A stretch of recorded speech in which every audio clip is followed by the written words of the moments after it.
The Earnestly Speaking podcast is a show that is founded on free-flowing conversation and may at times venture into mature subjects. Listener discretion is advised. Yeah, Earnestly Speaking podcast.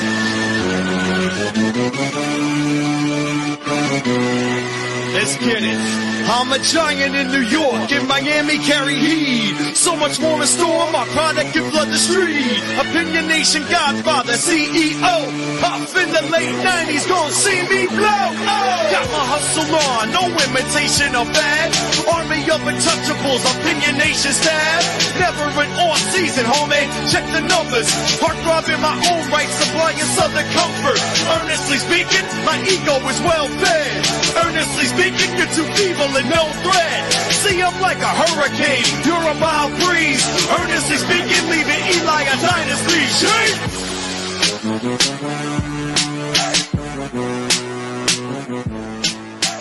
Earnestly Speaking podcast coming to you September 3rd, 2024. It is officially the first Steelers game report of the 2024 NFL season. And of course, 13 years running. Somewhere like 12 years running now. I've been doing this. Isn't that God? Close. It's definitely more than a decade. I know that for a fact. My man, Kyle effing Nash. Once again, another year with you, brother. How you doing? You know, it finally struck me how you have the beautiful Mrs. Earnestly Speaking narrating the show. She talks about the show going into mature subjects, and it's not so much that you just want and encourage and demand people to curse on your show. They need to be mature enough to understand who Journey is as a band.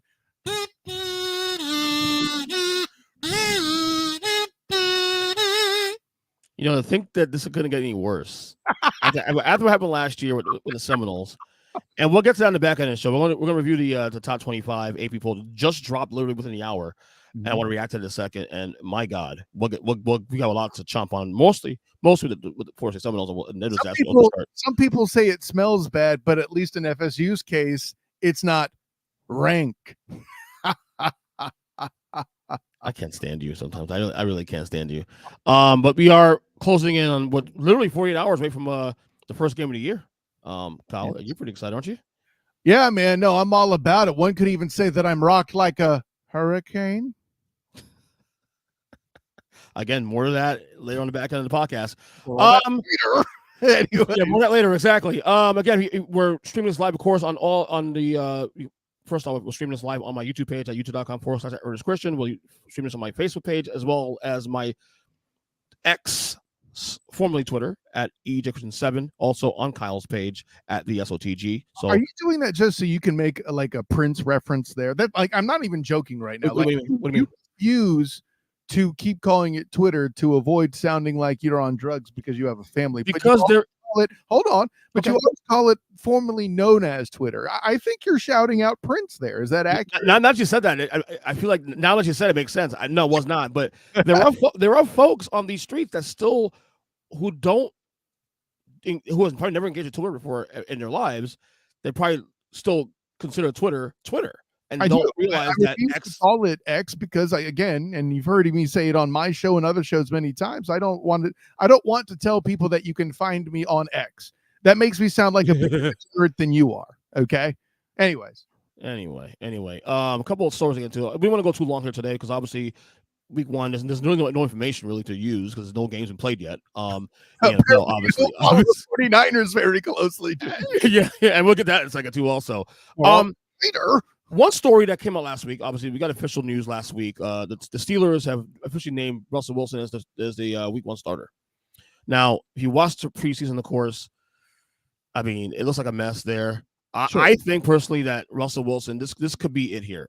I'm not encouraged at all what I'm seeing. And you guys, you and I are big Rusty fans, of course. We think the world of this guy. But for the first, I said this like a week ago, and I'll say it again. For the first time, first time ever, I think this is it. I think if he's on a short leash here. I think if they come out the gates, struggling and he's not playing well, I think they're going to go to Justin Fields rather quickly. And I think that could be the end of Russell Wilson, not just as a quarterback of the Steelers, but also I probably don't even see him as a starting quarterback anywhere else at this point. His stock is low. Yeah, and I think that's been the case for the while. The whole reason he's in Pittsburgh is if I say to you, hey, you could get Russell Carrington Wilson for the fraction, essentially the league minimum for what he is, you would take it and roll the dice, which the Steelers have. The Steelers' real mistake, by the way, and we've been over this, wasn't properly planning for the departure of Ben Roethlisberger. And it looked like, I feel like they still kind of got out of the Kenny Pickett sweepstakes a bit early, but I'm not going to pound the table over it. Listen, I know he didn't have a great year last year, but 1 full year as a starter and you've already quit on him. I don't know. There's something else we may not know who are outside of Pittsburgh, outside of that building, but even that's a whole other thing to make it so that Rusty is the fit, is the way to go for you. And we all listen, him starting week 1 isn't news. Him being under a short leash, I don't even necessarily think is newsworthy. What makes it truly an interesting story is Justin Fields ain't looked great either. So at what point are you doing this out of desperation to just put a shot in the arm for the offense if they struggle? And it's interesting. Like I know earlier, when I actually did the AFC North preview 2 Wednesdays ago on the Student of the Game podcast, it's back with Mike Drokulich. I had them winning 10 games, and I get less and less sure of that, I feel like, with every passing week. You may notice an adjustment to my bracket. We record this here on Tuesday. You may find an adjustment to my bracket Wednesday on the Student of the Game and Huddle Up podcast simulcast as to the placement of the Steelers on that board, right? So, I mean, listen, I'll grant you, there's some doozies with the picks I've gotten from you, Jim, and Mikey, the burn so far. But yeah, I don't know. Anyways, but yeah, you're not. If you were to give me an over or under, I'd say, I don't have what week is the Steelers bye in front of me right this instant, but yeah, I would think if it's an early bye, that would be Rusty's leash. Otherwise, it could be just as quickly as 4 games as a standard, right? Yeah. The Steelers have been able to keep things together despite bad quarterback play, and you can argue that even with the all that, this is probably by name value the best amount of quarterbacks they've had post Ben Roethlisberger. Mm-hmm. That being said, though, the vibes from I get here, honestly, and look, I could be, we could all be totally wrong, but the vibes of a total implosion is on the table here. Like, well, total implosion. Yeah, and by the way, their bye is in week 9. So I mean, my thing is, when you look at the schedule, I feel like if, let's say, the Steelers go 0-3 going into the Colts game, you'll see Justin Fields warm up against the Colts to play the Cowboys, right? That's something that's on the table. But hey, considering some of the teams they play, maybe the Steelers will still do okay because they're amazing on defense. Here's the thing. Is Rusty the most recognizable name they've had since Roethlisberger at quarterback? Sure. I mean, yes, even more so than Mitchell Trubisky or whatever the hell his name is. Trubisky? No. We never trying anymore? We're not doing anymore? We're not doing that? No, fetch is still not a thing. Good try, though. Darn. And actually, no, not really a good try. Actually, as far as things that are bad tries, it's Trubisky and 1A, 1B. Anyways, so God, you're the worst. Here's the schedule, as you said, the schedule here. I'll put listeners here. Yeah, I mean, them having the week 9 bye, I think that he doesn't have that long a leash. I would wonder if they want to be playing their best football by the time they play the Cowboys in week 4, and really get into the play, because I'll put it this way, all their divisional games basically are the close of the season, and then you sprinkle KC and Philly in there. Ouch. Listen, I think it's required. I think it's required before that game. They go 3-1. It's required. Number one, for a lot of reasons. Number one, the fact they play in that division, which is, we argue, is the best division in all of football. Some of us, North. You might argue, I declare. Okay. Simply. Okay. There you go. Okay. So yeah, I think 3-1 has to be on the table, or else this thing can get really ugly real quickly. But again, we love Mike Tomlin and we believe in him. But I know a lot of Steelers fans who are very, let's just say, they're used to a certain standard when it comes to concerned, obviously. Yeah. And in a world where Tomlin has been keeping himself alive by continuing to have winning seasons, if he doesn't do that, I think he's out. Mm-hmm. Yeah, I don't say he deserves it, but I mean that's definitely on the table. I don't know. I don't think it's about deserve. At some point, you need a reboot. And listen, I'm pretty sure. What was it? I'm pretty sure Mike Tomlin was the coach when George W. Bush was in office, right? That's correct. 2007. Yes, correct. I mean, yeah. So I'll leave that at that, man. I thought I would drop the political stat, knowing that, and you've been in the show so long, you know how the show works. That you throw in some of the things that we do talk about on this podcast. So I love it. Yeah, try to run will we get a new Dak Prescott extension in Dallas before kickoff on Sunday? No. I think Jerry Jones is saying, all right, Dak, you want Dak money? Then you need to put up, or I shouldn't say Dak money. You want big money? You want, let's call it, I guess, Tua money, Trevor Lawrence money? Then you're going to learn to do stuff with limitations on the roster. Not that I think Tua had a lot of limitations on the roster. He certainly didn't have a defense to support him like Dak does. Tua's offensive line isn't all that in a bag of chips. Dak has had a good one for a while. A lot of them have been shipped off or aged out now. So I think Jerry's looking to see if Dak can be that guy. And I think he's looking for an excuse to move on from him, basically, which probably isn't the best move. If you're that out on Dak Prescott to have the draft quarterback class that you have, you could have traded Dak, gotten one of those dudes and support with a pretty good offensive line class to revamp this team and certainly make them possibly make them a favorite in the division. I'm not sure the the Cowboys make the playoffs right now. Really? Yeah. I don't like what I'm seeing. Well, the optics sure look bad. I mean, you side CeeDee Lamb. That's cool. It really is. And if you made it clear that you're moving on to him with whoever else comes in the building after Dak or whether it's 65-year-old Dak, cool. I hate the Ezekiel Elliott signing. Dalvin Cook, okay, that's cool, but he's shown he can't last, and has injury issues. Your offensive line is not what it used to be, and that was the bread and butter of your franchise.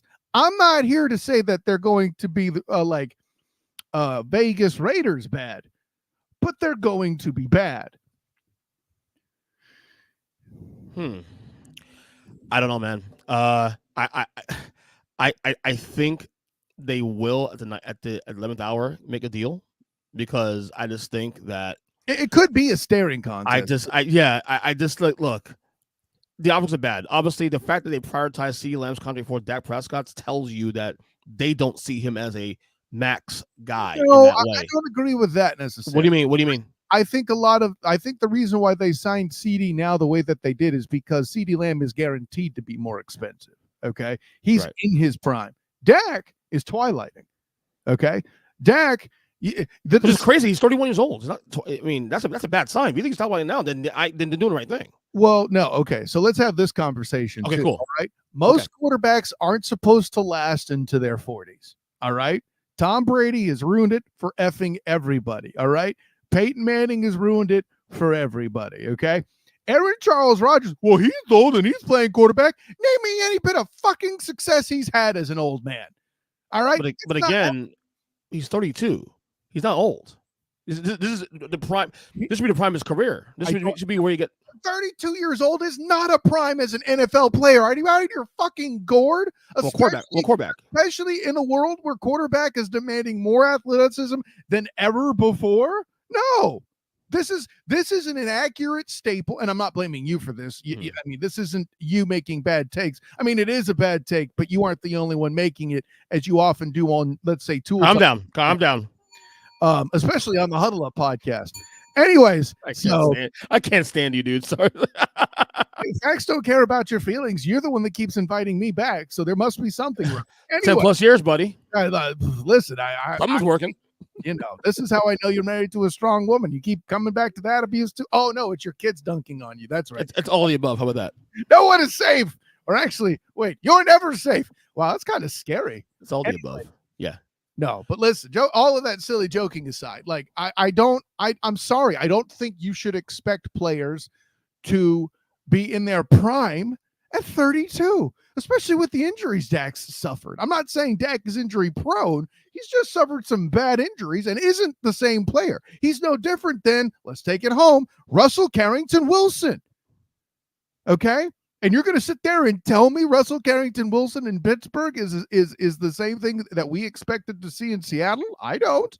Granted, I don't know how old Rusty's fitting to be, but he's like, I think Rusty's like 34, I think now.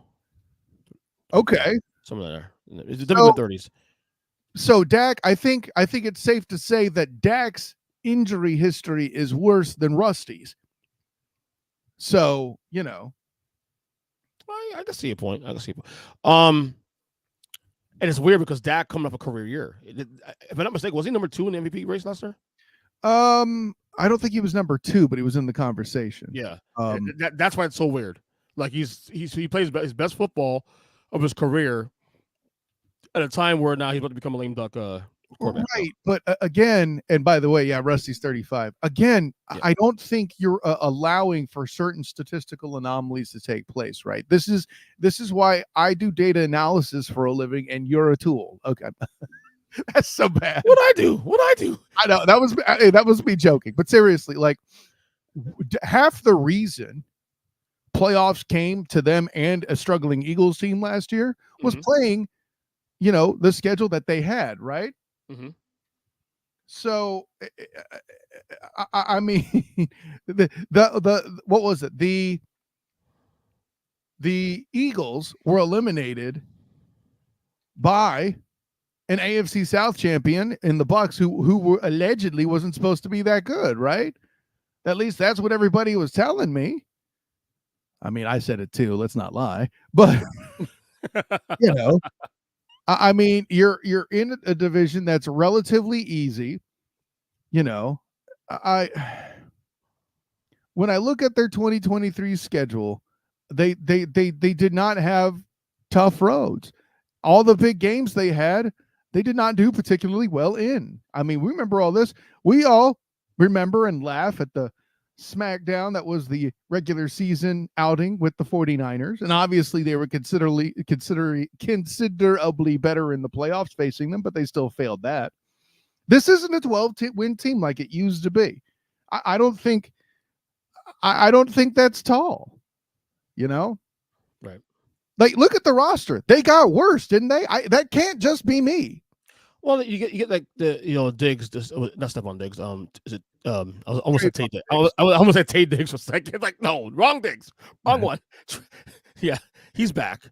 But again, listen, I'm not saying the defense is the problem. I'll be clear about that too. Offensively, they got worse. I think what you and I were different on the Cowboys, though, is the fact that you think they may not be a playoff team. I think they're a playoff team that just has a ceiling. No one in NFC has gotten really much better. Well, outside maybe Green Bay. That's a thin line, right? Like, you can in the NFC, you can have an 8-win schedule, a 9-win performance, an 8-win performance, and still miss the playoffs by a game, right? So what you and I are saying sound wildly different, but are really just a game or two apart. Okay, like their over number, for example, is 9.5 wins. I have over still. And I feel comfortable saying that. If you have over, then they're a lock to make the playoffs because that means 10 wins. Right. I don't. I think they're an 8 or 9 or possibly even a 7 if something goes awry, win team. We know if that happens, Dak is gone, Mike McCarthy is gone. That's simple. In fact, Mike McCarthy is he better be in the NFC title game at least to save his job. He's going to have to win a playoff game is what I'll say. But he's done it before. Not lately. We did 2 years ago. Okay, is that lately to you? So I'm saying he needs. No, he's lately to you in the NFL. I don't think that Jerry. Okay, here's how I'll split the difference for you real quick. If they get a bye week this year and win that playoff game division round of the playoffs, I'll roll with you on that one. Yeah, okay, I'll agree with that. They can't win the wild card. Okay, make a wild card, win a wild card game, and then move around. I don't think you surprised that. It depends who they beat in the wild card. If they hang on for dear life as the 7th seed, and beat one of the three in the Eagles, Lions, or Niners to get the playoff win, I think that brings a lot of goodwill. Ooh, because if they're there, that would be one hell of an upset to have happen. Yeah. And, Cowboys fans will be intolerable and hype the shit out of it. Now, what else is new? But that means that the next week, it would either be some combination, according to many people, the Lions, Niners, or Eagles. That means they have to probably win 2 of those 3 games just to get to the conference championship, right? Exactly. So that's a hell of a road. If they win one of those games and lose in a close game again to one of those 3 teams, like you know what's framing this conversation? Framing the conversation, framing it. Don't be rude. Don't be rude. No, is that we have different expectations of this team. Like, I think they're a 10-win plus team without a problem. You don't think they are. No, and that's what it is. Not a 10-win team. Correct. Well, but again, it's a single wins difference. Yes. You really break it down. Yes. All right. So according to a poll done by ESPN, Josh Allen is the most overrated quarterback in the league. We're about to find that shit out, aren't we? Do you agree or disagree right now? Before you get to this year, do you agree with that statement? Before going into this year, he had Stephon Diggs. And I made it clear years ago when Diggs arrived. You remember me doing that on the Student of the Game? The moment Diggs arrived, I said Josh Allen was going to get better. Do I think he's the most overrated quarterback? I can't say that today on a technicality. And you probably already know what that technicality is. Oh. EJ, what's the best ability? Availability. And your boy Kevin Durant, I'm sorry, your boy Joey Burr has not been available. Is Joe Burrow overrated? We're about to find that shit out, aren't we? Because I see because I see the argument for both. Actually, I think Joe Burrow's amazing. I've been a Burrow guy since LSU. We can at least say that Josh Allen carried his team, into the playoffs. Joe Burrow has a requisite of weapons. He's had arguably a top 3 receiver in the league. Best skills. I can argue the best skill position group on offense in the league. Jake Browning made them continue to be a playoff threat till late into the season. Yeah. So, yeah.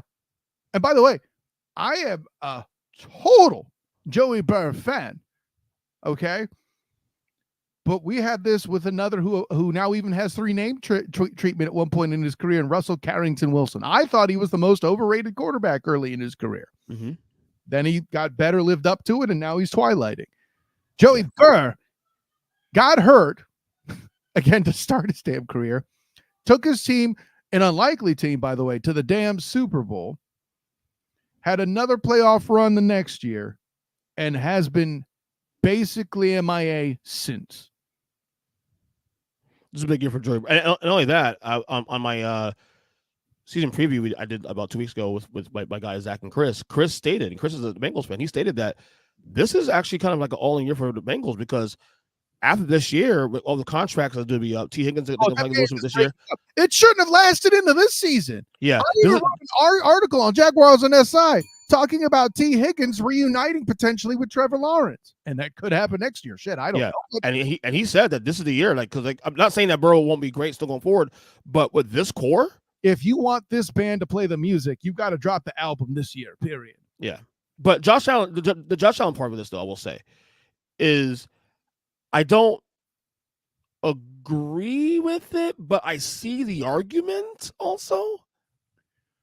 Apparently, to be crowned a quarterback of great talent, you have had to have some point done more than people think your skill set, your skill position support should allow you to. I think this is why Dak gets a lot of dap, is before CeeDee Lamb arrived, he was doing stuff with not necessarily super great offenses, right? Yeah. I think the same could be said of Lamar Demetrius Jackson, of course. And how funny we are this time. What is it? Last year, 2 years ago? This time last year, we're talking about golly jeepers. I hope Lamar Demetrius Jackson could stay healthy the whole season. Well, apparently he's done it. Yeah, And the reason why I had Lamar, I know it was a big conversation on a couple of platforms we've done this. Like I've done it on this show and then on Hello Podcast, ranking quarterbacks, and I had Lamar number 2 and Burrow number 4 is because the roles have flipped now. Lamar's been the one staying healthy that recently, and Joe Burrow has not. There's no reason why. And to boot, Lamar has done more or less than Joe Burrow. Not done more or less. He's working with less. He has done more with less. Yes. Well, Burrow's gone to the Super Bowl. What I'm saying is that Lamar has been working with less than Joe Burrow has. More with less. Right. I know that Joey Burrow may have gotten further in the playoffs, but Joe Mixon, and whoever was behind him weren't all brutally injured the way J.K. Dobbins and company have been. I'm forgetting the other running back's name, but Gus Edwards. There it is. Gus Edwards, right? Yeah. Yeah. I watched that injury happen. Ugh, horrible. Yeah. So, no, all of that to say, just until, Lamar had Zay Flowers and OBJ last year, and Mark Andrews has emerged as a league leading tight end. Might even take Travis Kelce's spot in the rankings amongst who are the best tight ends in the league once Kelce retires here soon. Yeah. Anyways. Right. All right. More likely a Chiefs repeat or the field? The only reason I have the field is there's been a lot of extra shit going on for the Chiefs right now. As much as people want to try to tell me, there's been a lot of drama with the 49ers, we done forgotten motherfuckers going to jail and wrecking cars and like at a rate of a Michael Bay film in the offseason. You got how many incarcerated members of the Chiefs? By the way, your tight end is bringing in extra, distraction through various forms of media. I'm not even going to point out his girlfriend like that. I'm not this guy. He's also doing stuff with his now retired brother too. They signed a huge podcast deal, which, by the way, congratulations to the New Heights podcast, quality product that I think actually deserves the dap of a top level podcast, because it is one, in my opinion. Mm-hmm. But you're going to talk about the 49ers having distraction from Brandon Ayuk in a world where all that shit's gone down. That's just bad reporting, period. Well, I will still take the field. However, man, Casey looks better, at least to me, on paper, better than we were last year. Imagine if you would, again, I'll say it again. If you had told me after, was it week 16, when they lost to the Raiders on Christmas Day, that this very team, who lost to the Raiders at home, was it Abe McDonald a quarterback, I think it was at the time? Abe O'Connell, whatever. That's my point. In fact, we know that. When people say AOC, you think it's and AOC, another political thing. Here we go. The fact that that happens, and we are literally like a month away from them winning a Super Bowl. Right. Winning in Buffalo, winning in the cold at home against Miami, winning in Baltimore. Granted, I still say Baltimore gave that game way more than else, and then beat the Niners team that you and I was saying all year long, the favorites. If you had told me that team, yes, would have won a Super Bowl, I would say you're crazy. We're favorites. I just said they are better than they've been. If you remember, it was me then. I'm sorry. I hold that.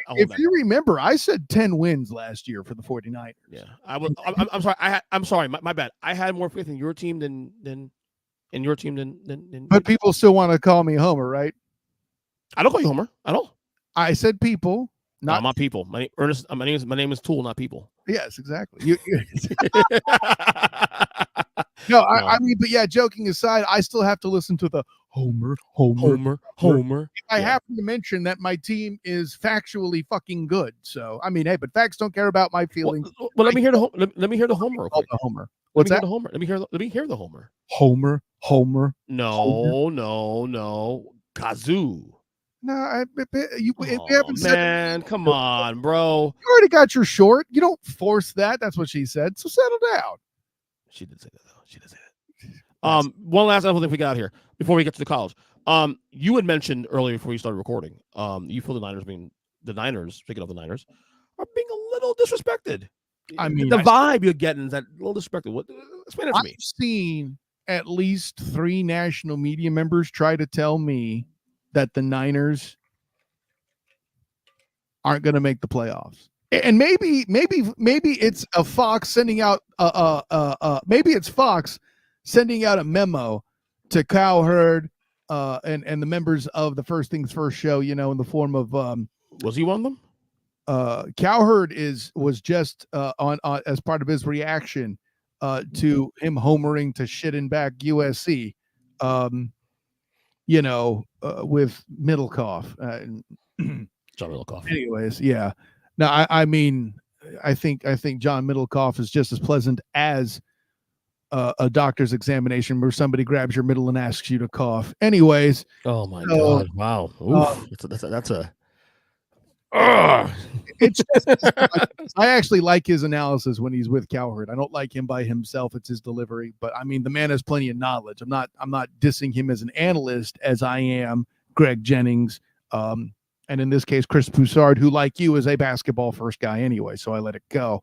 But yeah, the disrespect for the 49ers is rampant. If you don't have them number one seed, I'm not mad at you. I mean, I can tell you, we have a lot of panelists that are going to make some very interesting picks in the Student of the Game simulcast where we do predictions.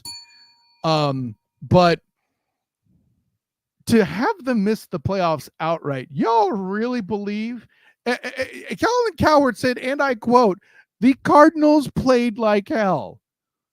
What the entire fuck are we talking about? Hey, listen, I'm happy to be wrong about a team. Okay, but if you want to see how confused Mikey the Bernier got when we were previewing the NFC West on the Student of the Game, please feel free to check in on the Huddle Up podcast YouTube channel or on the Sertoba Media YouTube channel.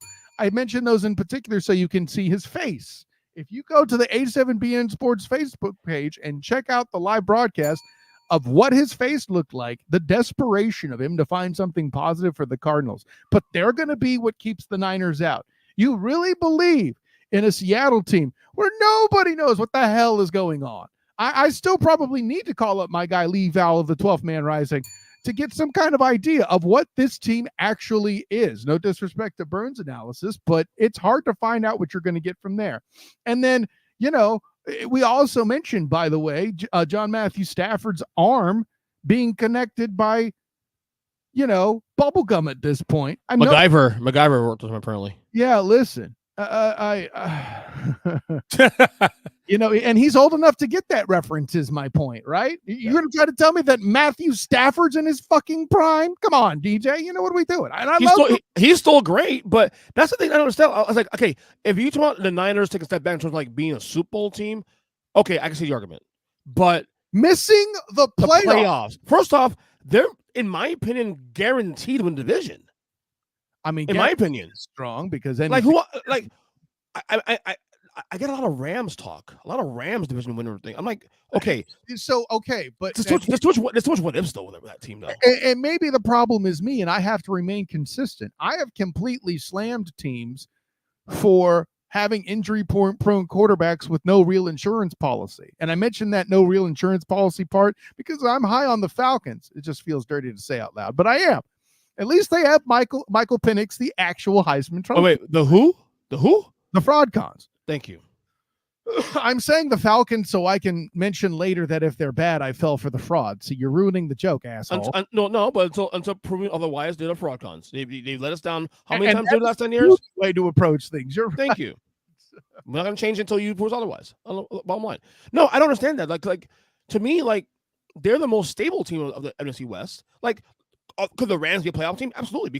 But there's so many what ifs. If Stafford gets hurt, which is honestly, it's 50-50. He does get hurt this year because that's what happens to him. Then what are we doing here? Like the Niners, at the very least, even if you don't believe in Brock Purdy as a quarterback, the rest of the roster, they may have the best run roster in the entire NFL. By the way, like, what are we doing? Yes, Christian, you mentioned NFL players are in their prime at age 31, huh? What if that player is Cooper Kupp? Okay. Not so primey anymore, right? Again, guys who get hurt on a regular basis. Also Cooper Kupp. Yes, thank you for being smart enough to acknowledge that, Mike. Right. So I'm not saying the Rams couldn't. Let me be clear. Puka Nacua is a grown-ass man. I'm not knocking. Right. I just feel like the Niners rosters is more, okay, who do you trust? Hubba, hubba, hubba. Money, money, money. I trust the Niners. And especially since money sounds like what they're actually giving Trent Williams, as we all knew he would they would the whole time. Oh, Trent Williams isn't happy. I doubt that. Well, he just got his contract taken care of today. So there you go. That. All right. Big news. Anyway. All right, we waited long enough. Let's get to the college football and check out the latest AP poll updated within the hour. Shut the hell up, Kyle. Before we get to AP poll, you've noticed that one team, my team, the Florida State Seminoles or whatever the hell they call them these days, they suck. More like they are nose. They are 0-2. Like we thought, we don't. When we were doing huddle up last week, we were saying, well, we don't think anything's gonna happen this weekend. Like, well, everything should go chalk. I mean, and granted, it did most of Saturday, and then Sunday, Monday happened. No, sir, we acknowledge the threat of Thomas Castellanos pulling off another solid performance against the FSU, but I was not brave enough to pick it. Well, I missed that game due to my absolute fear. Yeah. All right. So Florida State Seminoles obviously now 0-2. Your first time, if we get to the top 25, your reaction to the Noles 0-2 start and what's happened in the last 2 weeks of this team. This is why we didn't. This is why the committee got it right in keeping the Noles out.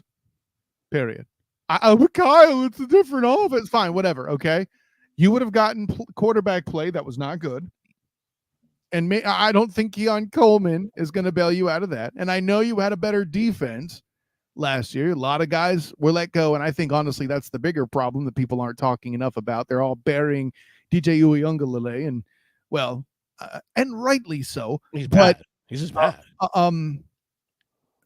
But I think the problem is more the defense than the offense, if I'm being honest. Okay.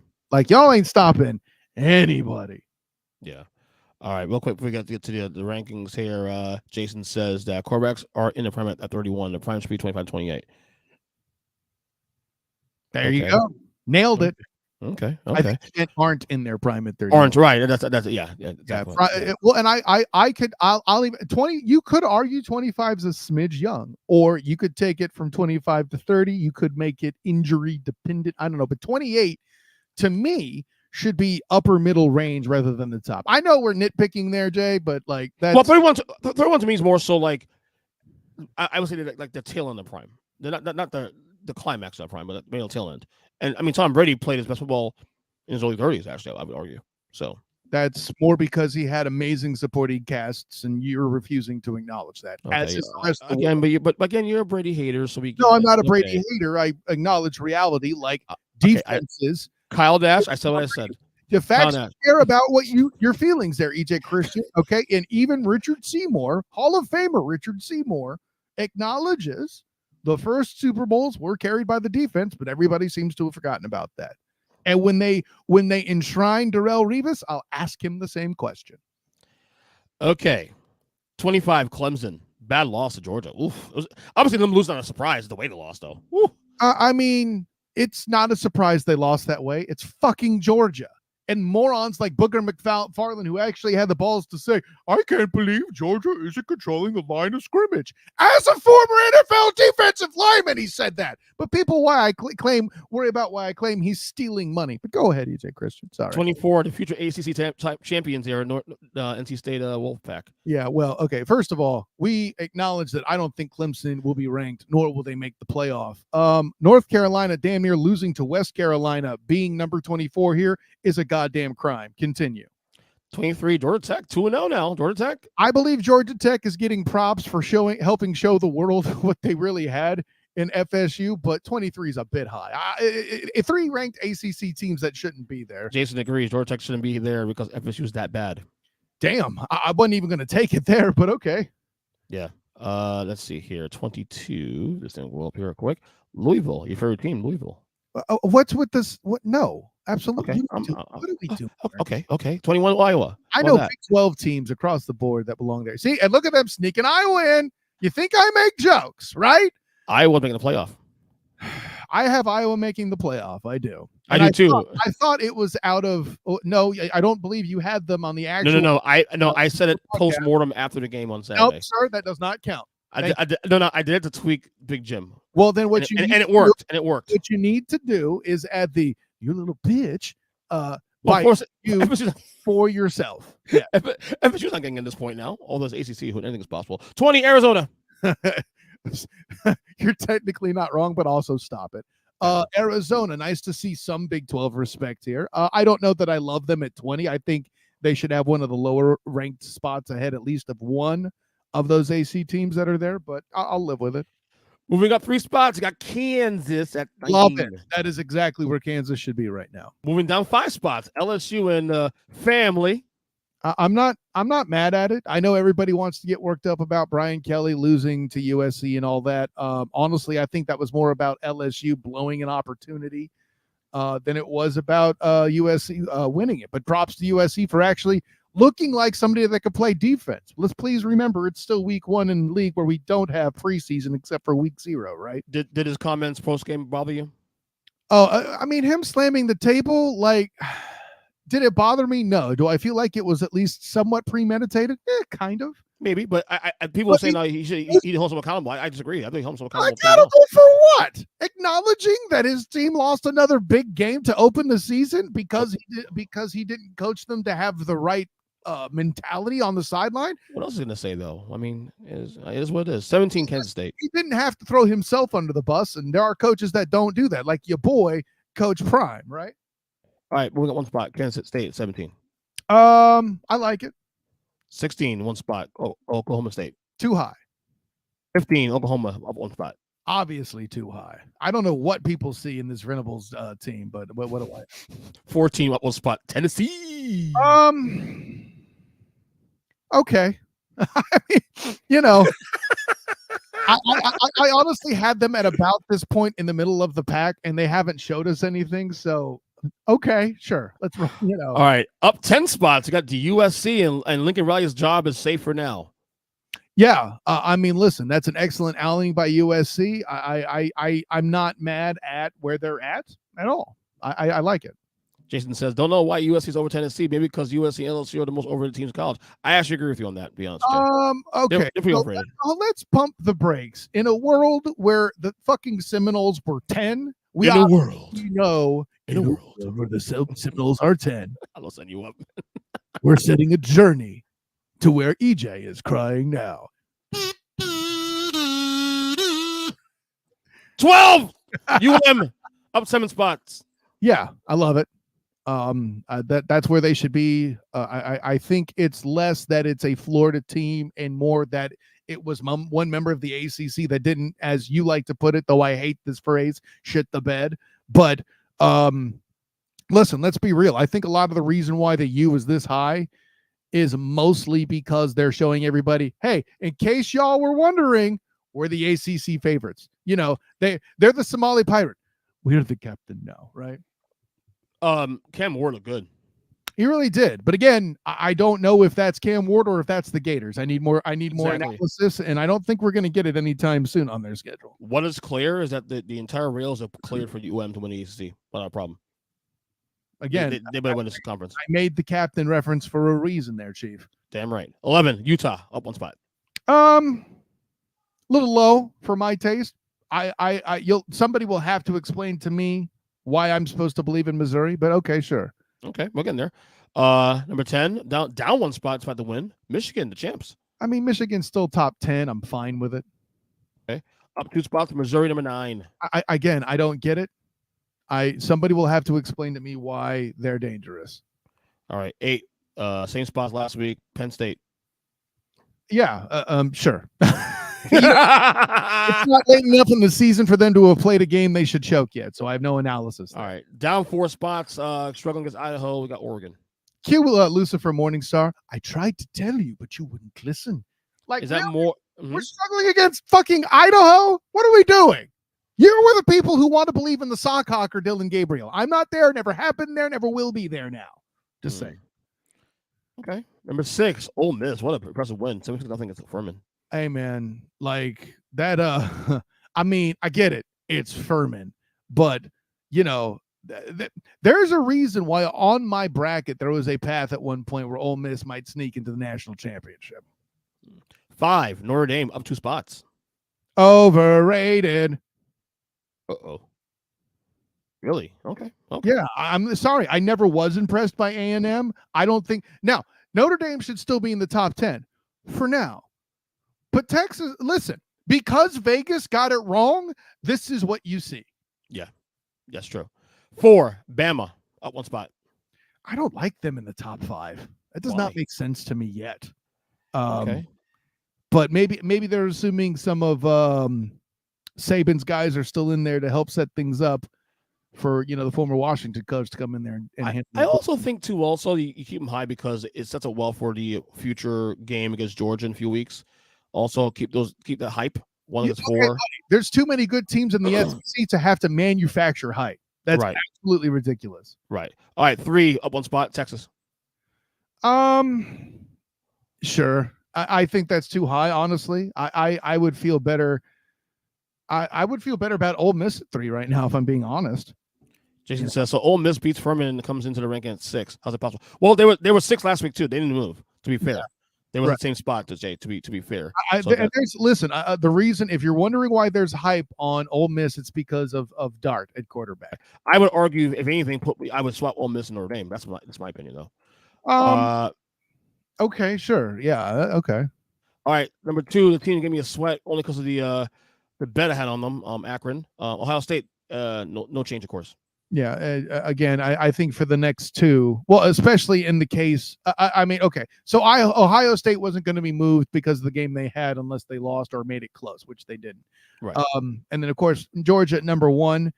When you expose an ACC team for being the unranked trash that they are, you should get a little rewarded. But how do you reward a team that's already number 1? That's so true. Well, yeah, that's this week's AP top 25 AP polls. I mean, I thought they got it right for the most part, but that's just my opinion.